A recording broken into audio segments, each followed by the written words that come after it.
Hi అందరికీ నమస్కారం. పవన్ కళ్యాణ్ గారు ఎన్నడూ లేని విధంగా పార్టీ కార్యవర్గానికి సంబంధించి చాలా సీరియస్ గా కనపడతా ఉంది ఆయన కార్యాచరణ. గతంలో త్రిశూల వ్యూహం అని చెప్పారు, అయినప్పటికీ అది అమలు కాలేదు. కానీ ఈసారి మాత్రం కార్యాచరణలో చాలా వేగం కూడా కనపడుతుంది. స్వయంగా పవన్ కళ్యాణ్ గారే ఇందులో జోక్యం చేసుకుంటున్నట్టుగా కనపడుతుంది. నిన్న ఆయన రాజమండ్రిలో మాట్లాడుతూ క్రమశిక్షణ తప్పితే ఎవరిని ఉపేక్షించనని చెప్పేసి మాట్లాడారు. ముఖ్యంగా ప్రకాశం జిల్లా క్యాడర్ మొత్తాన్ని, ప్రకాశం జిల్లా కార్యవర్గాన్ని మొత్తాన్ని కూడా సస్పెండ్ చేసేశారు. ఇది ప్రతి ఒక్కరికి హెచ్చరిక కావాలని ఆయన చేసిన వ్యాఖ్యలు పార్టీ నిర్మాణం పట్ల ఆయన చిత్తశుద్ధిని తెలియచేస్తున్నాయా? మాట్లాడదాం. మనతో పాటుగా ప్రముఖ రాజకీయ విశ్లేషకులు చంద్ర శ్రీనివాస్ గారు ఉన్నారు. సార్ నమస్కారం అండి. నమస్కారం అండి. చంద్ర శ్రీనివాస్ గారు, చాలా సీరియస్ డెసిషన్. ఇంతకుముందు ఎప్పుడు కూడా ఎవరో ఒక నాయకుడు ఎవరైనా తప్పు చేస్తే వాళ్ళను శిక్షించే పద్ధతే తప్ప ఇంతలా ఒక జిల్లా కార్యవర్గాన్ని మొత్తం తీసేసే పద్ధతి లేదు.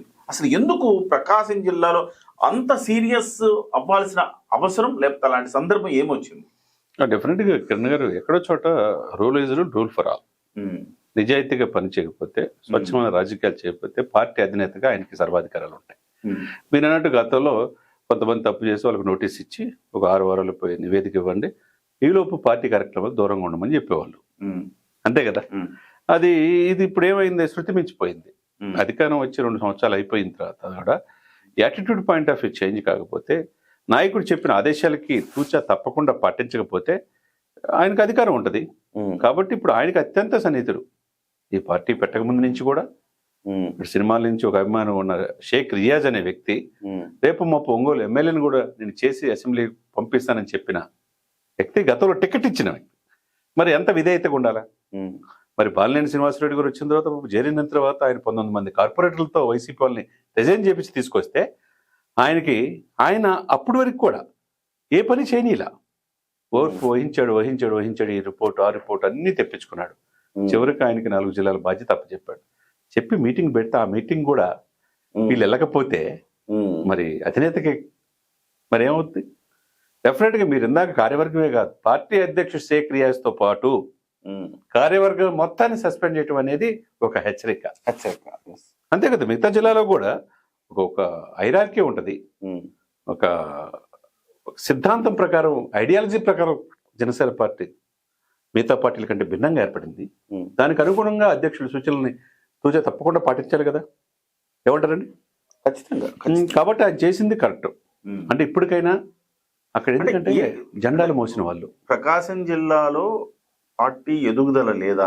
ఆయన ఒక మాట అన్నాడు, నా వల్ల పార్టీ ఎదుగుతుందా, మీ వల్ల పార్టీ ఎదుగుతుందా, ఒకసారి సమీక్షించుకోండి అన్నారు. అంటే చాలా చోట్ల పవన్ కళ్యాణ్ గారి శ్రమ, ఆయన కష్టం కూడా నేల పాలవుతుంది, రోడ్ల పాలవుతుంది అని అనుకోవచ్చు. ఎందుకంటే చాలా నియోజకవర్గాల్లో, చాలా జిల్లాల్లో నియోజకవర్గాల ఇన్ఛార్జీలు కావచ్చు, పిఓసీలు కావచ్చు, చాలా చోట్ల తెలుగుదేశం పార్టీ ఎమ్మెల్యే కావచ్చు, వాళ్లకు ఒక 3rd గ్రేడ్ అనుచరుల్లా తయారయ్యారు, వెన్నెముక లేకుండా తయారయ్యారు. దాన్ని చాలా సీరియస్ గా తీసుకుంటున్నట్టుంది ఆయన ఈరోజు. అంటే ఇంకో మాట కూడా, ఆత్మగౌరవాన్ని తాకట్టు పెట్టద్దు. నేను పెట్టమన్నానా మిమ్మల్ని? మీ గౌరవాన్ని మీరు తగ్గించుకోమని చెప్పానా? ఖచ్చితంగా పోరాటం ఉంటుందని చెప్తున్నారు. అంటే ఎట్లా ఇప్పుడు ఒక కార్యకర్త లేకపోతే ఒక నాయకుడు ఎట్లా ఆలోచించాలి దీని మీద? డెఫినెట్ గా అండి. ఇప్పుడు ఏంటంటే పార్టీ జెండా మోసే జెండా కూలీలు అనేది దశాబ్దం పైన ఆయన చూసి వచ్చారు సార్. అప్పుడు ఓటు లేని వాళ్ళు కూడా ఇప్పుడు ఓటు వచ్చింది. యువతరం ఉర్రూతలవుతున్నారు ఆయన సీఎం కావాలని కోరిక. బట్ అటువంటి వాళ్ళు బాధపడుతున్నారు. జిల్లాల్లో కొంతమందికి అప్పచెప్తే కనీసం పార్టీ విధి విధానాలని, కనీసం ఆ పార్టీ సిద్ధాంతాలు 7 సిద్ధాంతాలను కూడా తీసుకెళ్తానికి కూడా ధైర్యం చేయలేకపోతున్నారు. మరి ఆయనకి ఒక ఇది ఉంటుంది కదా, 2 సంవత్సరాల తర్వాత మొత్తానికి ఎందుకు పార్టీ ప్రక్షాళన చేయట్లేదు అని చెప్పి అందరి నోట ఉన్న మాటే. అంటే మొత్తానికి ఇన్నాటికి 175 నియోజకవర్గాలకి సమన్వయకర్తలు వేయాలంటాం. 25 పార్లమెంటు స్థానాలకు కూడా 20 మందిని సాధకులను పంపించి ఎవరైతే సమర్థులుగా పనిచేశారో వాళ్ళని ఐడెంటిఫై చేయమని చెప్పి ఆయన అనటం. ఇవన్నీ ఒక ఎత్తైతే కింద ఎవరు ఒకటి గుర్తుపెట్టుకోవాలా, 3 లేయర్స్ సిస్టమ్ ఉంటుంది అన్నాడు. నేను ఒకళ్ళ మాట నమ్మను, నా మనుషులు ఉంటారు, ప్రతిదీ నాకు తెలుసు, నేనే నిర్ణయం తీసుకుంటా. There is no second layer, ఒకటే లేయర్, పవన్ కళ్యాణ్ లేయర్. కాబట్టి 3 లేయర్స్ అంటే ఒకడు ఫీడ్ తప్పించినా ఇంకా మిగతా 2 తప్పిరు కదా.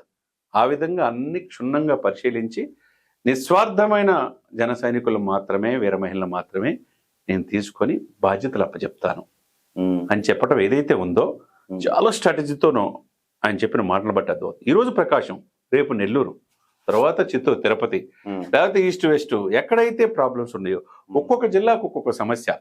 ఈ రాజకీయాలు చూసి బొప్పెక్కిపోతుందని చెప్పన్నట్టు. అదేవిధంగా మనం అనుకుంటాం కదా, ఇప్పుడు politics is a poison. Politics తెలిసినోడే పాలిటిక్స్ లో సక్సెస్ అయ్యేది. ఇప్పుడు దశాబ్దం పైన పోరాడి ఒళ్ళంతా గుల్ల చేసుకున్నాడు కాబట్టి పాపం రోడ్డు మీద పడుకున్నాడు కాబట్టి నేర్చుకున్నారంటారా పవన్ కళ్యాణ్? డెఫినెట్ గా పాలిటిక్స్ నేర్చుకున్నాడు.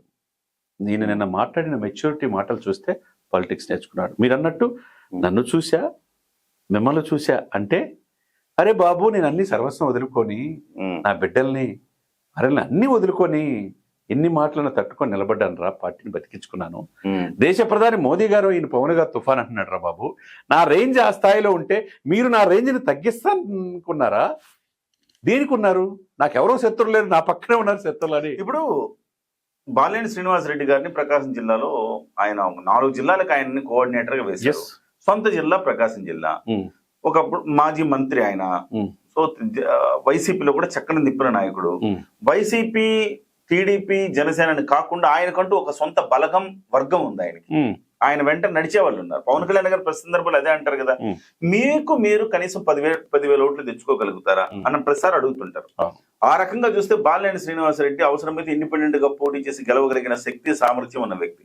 అంటే ఆ వ్యక్తికే మింగుడు పడిన పరిస్థితులు క్షేత్రస్థాయిలో ఉన్నాయంటారా? సార్ నిజంగా ఓర్పు, చాలా ఓర్పు గలడు బాలినేని. మన పిఠాపురం సభలో మీరు చూశారు, నేను చూసాం. మొన్నటి టెన్లో వెళ్ళినప్పుడు ఏడ్చేశాడు. నాకు మంచి జీవితం, పవన్ గారు ఏ రోజు కూడా చాలా గొప్ప వ్యక్తి, నా ఆస్తులన్నీ కూడా దారుణంగా చేసినప్పుడు నాకు అండగా నిలబడ్డాడు, నేను ఆయనతో నా జీవితం అన్నాడు. గమనించారా? పిఠాపురం అన్ని ప్లేనరీ అయిన తర్వాత 2 సంవత్సరాల పైన అవుతుంది. ఇప్పుడు ఇంతవరకు బాధ్యత అప్పచెప్పపోయినా పాపం ఎక్కడ కూడా ఒక్క మాట కూడా మాట్లాడాల. ఎందుకంటే నాయకుడి మీద నమ్మకం అది. మరి అతనికి బాధ్యతలు ఇద్దాం అనుకున్న సమయంలో వీళ్ళు మేమే అన్నట్టుగా, మేము చెప్పింది వేదం అన్నట్టుగా ఉంటే నాయకుడికి కూడా కాలిద్ది కదా ఒక స్టేజ్కి.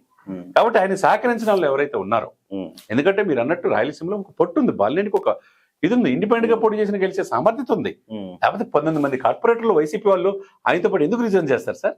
అంతే కదా. వాళ్ళందరూ వచ్చి జనసేన తీర్థం ఎందుకు పుచ్చుకుంటారు సార్? చివరికి అక్కడ తెలుగుదేశం పార్టీ ఆయన్ని అడ్డుకుంటోంది, జనసేన వాళ్ళు కూడా అడ్డుకుంటున్నారు. తప్పు కదా, ఇబ్బందికరమైన పరిస్థితి కదా. అంతే కదా. బహుశా పవన్ కళ్యాణ్ గారికి ఇది చాలా ఇబ్బంది కలిగించు. అదే అదనంగా మీరు అన్నట్టుగా రియాజ్ లాంటి వాళ్ళు ఆయనతో పార్టీ పెట్టినప్పటి నుంచి ఉన్నా గానీ వాళ్ళు ఇప్పుడు ఆయన చెప్పారు, నాకు ఎవరైనా ఒకటే కొన్ని అంశాలు చెప్పారు, మన వాళ్లే మనకు తూట్లు పొడుస్తున్నారు, దాన్ని బట్టి అర్థం చేసుకోండి. సో ఇది సార్ ఇక్కడతో ఆగుతుందా? లేకపోతే ఇప్పుడు నెల్లూరులో కూడా అదే సమస్య కనబడుతోంది. అజయ్ కుమార్ వేములపాటి గారిని అక్కడికి ఇన్ఛార్జిగా పెట్టారు. ఆయనకు పెద్ద ఆయన గతంలో పిఆర్పీలో కూడా ఉన్నాడు. సో ఆయన తీసుకెళ్లి అక్కడ పెట్టారు. సో అక్కడ కూడా ఇదే పరిస్థితి. ఈవెన్ ఒంగోలులో కూడా ఆయన స్టేజ్ ఎక్కకూడదని చెప్పి నెల్లూరు వాళ్ళు ఒంగోలులో జరిగిన సభలో కోఆర్డినేషన్ మీటింగ్ లో సో పెద్ద ఎత్తున రచ్చ చేశారు. సో ఇవాళ వాళ్ళు రోడ్డు మీదకి ఎక్కి ర్యాలీలు చేశారు, ధర్నాలు చేశారు. ఈ పరిస్థితిని పవన్ కళ్యాణ్ గారు కూడా దీనికి కూడా శిశుపాలుడు 100 తప్పులు లెక్క పెట్టినట్టు వీళ్ళ తప్పులు కూడా లెక్క పెట్టి ఉంటారంటారా? సార్ ఆయన చాలా ఓర్పుతో ఉన్నాడు సార్, వీళ్ళు మారతారని. ఇది పాప మొదటి నుంచి మనతో ఉన్నాలే కదా, వీళ్ళు మారుతారు తెలుసుకుంటారని. వీళ్ళు మారినప్పుడు ఆయన మారాడు. ఇప్పుడు ఇన్నాళ్ళకి ఎందుకు అంత గంభీరేశ్వరంతో, అంత అగ్రెసివ్, అంత భావోద్వేగంతో ప్రసంగం చేశాడు? మరి నా రెక్కల కష్టం మీద నేను పార్టీని బతికించుకున్నాను రా బాబు, దాన్ని మీరు చూస్తా తూట్లు పడవద్దు, ఇంతమంది కట్టప్పలైతే ఎట్లా అని చెప్పేసి ఆయన ఆవేదన వ్యక్తం చేశాడు. ఇప్పుడు ఒంగోలు అనేది ఒక బెస్ట్ ఎగ్జాంపుల్ గా మిగతా జిల్లాలు కూడా వర్తిస్తుంది. మిగతా జిల్లాలు కూడా సెట్ అయ్యి, సరే మేము మారుతాం, మేము పార్టీ విధానాల ప్రకారం వెళ్తాం, నేను చెప్పింది వినాలి అన్నాడు. నేనే రాజు, నేనే మంత్రి, దట్స్ ఆల్. ఆ మాత్రం లేకపోతే పార్టీని ఏ విధంగా ముందుకెళ్తాను?